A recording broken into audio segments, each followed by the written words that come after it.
there's some wisdom here in that when kids are playing and screaming and squealing, it all sounds like chaos. So Right. we need a sound that isn't screaming, and so they introduced the Honk. Now, here's a very funny name for a very serious self-defense tool. It's called the Honk. That was Tanya. She's from the Children's Self-Help Project up in San Francisco. Now, the honk is not a sound you make when you're playing, and it's not a game. It's different. You use it when you're in danger. It makes a different kind of sound than the kind of sound that kids usually make. When you're playing your throat. Grown-ups don't even pay any attention to that because we know that's how kids sound when they're playing. The self-defense yell, though.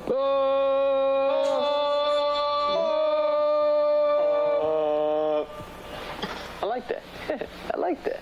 That's a sound. You shouldn't. That comes from You shouldn't like that, because that sound means a child's in danger, Fonz. yeah. By the way, why are you in the Fonz outfit? If this is a Henry Winkler production, because I guess the Fonz was still had some cachet to him. You're not going to listen to the honk from Henry Winkler, but the honk can come from the Fonz. I think it's interesting that this was made around 1984, so it is either at the very tail end of Happy Days, or I think maybe even after Happy Days. I think he is. Okay. I think he is holding on for dear life. Didn't he appear in Joni Loves Chachi as guest star every once in a while? Maybe that's what it was. Yeah, probably. Joni Loves honk. You're taking a lot of air in all the way down into your diaphragm, and then you let it out real slowly. Listen again. It sounds like this. Oh! That's a sound that grown-ups will turn around when they hear. They'll say, that must be a child that needs my attention. No. They'll wonder who turned on Telemundo and heard the guy go, go!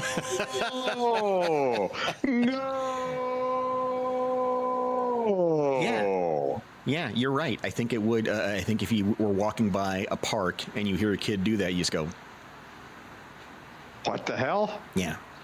It just never, we just never, never caught the imagination of the nation for people to go, okay, we all agree. You know, we know what the sound is when the tornado buzzer goes off on the TV. That has a very distinct sound. We all agree that that's the sound. That's the sound. Head for the bathroom or the basement. Yeah.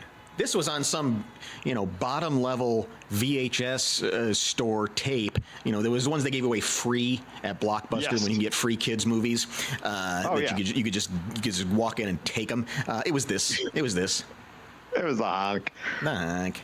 I'm going to check this out. That's another thing you can do to keep yourself safe. Okay, now let's practice, all right? Nobody lazy, everybody up. Let's practice the honk. You ready? A lot of air coming out. A blast from the past in honk form. Oh, that's not bad. That's not bad. Oh, you're getting better. Puppy Oh, God. power. That's where you lost everyone. Yeah. You had freaking the most hated Scooby-Doo character, Scrappy Doo, doing it. Yeah. No wonder it never caught on.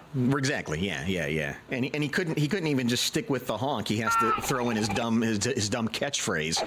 Yes. Honk, puppy power. God. No Should we use get for hit by a Scrappy car. Doo. Yeah. Yeah, a very special Scooby-Doo where Scrappy gets run over.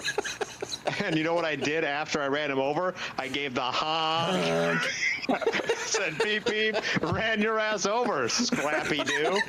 Honk. So a valiant effort from Henry Winkler. I forget who else was involved in this thing. I want to say John Ritter may have had a role in it. I mean, he just kind of got all of his ABC friends together for a well-intentioned flop. Yeah, I mean, yelling help, usually people will turn around, right? Yeah, we can stick even with at a that. high-pitched kid, like if you hear the words help or no or something along those lines, I don't know. It was well intentioned, yes, but I don't know if it was necessary per se. Right. I mean, we all read Aesop's fables of what you say and don't say, and you don't cry wolf. Right. Correct. You don't honk wolf.